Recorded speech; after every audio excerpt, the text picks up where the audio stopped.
isa na katulad ko. Kaya kayo kumain yung kasing itim na kaita ay dapat mabigay galang sa akin.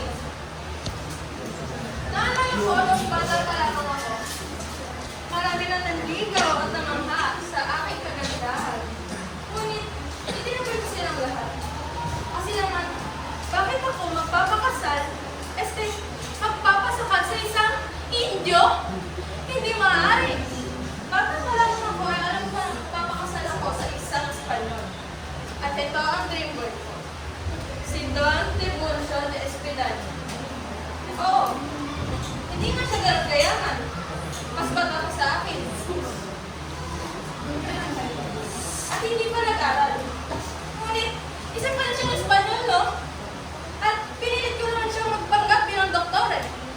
Ngayon, ako ay isang asawa ng isang doktor, ay nakamit ko na ang pinakahimit-him sa atas sosyedad. Hindi lang ako maganda. Kasyal pa. Saka alam niyo ba, napadaan kami sa tapat ng bahay ng isang alvarez. At nagkataon na naroon si Doña Consolacion. Abay, bigla ka naman sumimangot at tumura sa harapan ko. Napakawalang modo. Iharap. Akala naman niya kung sino siya para tumulong sa harapan ko.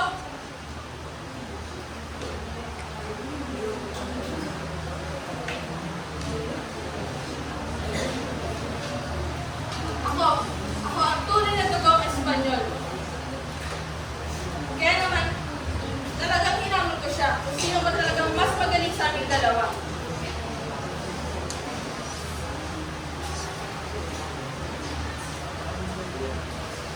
Hindi naman siya tunay na Donya. Alam niyo ba? Isa lang siyang banderang mahirap. Napakasaya ko na kaya ko siyang ipahiya sa harap ng maraming tao.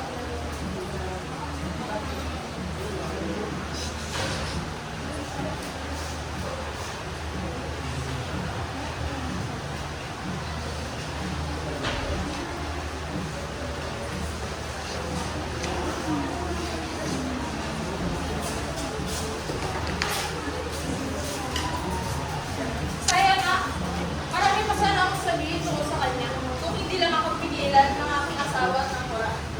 Ngayon, sino ang pipiliin niyo? Ako o si Consolacion? Ano? Sa inyo? Ay, sa kanya? Sa kanya kayo? Sige, magsama kayo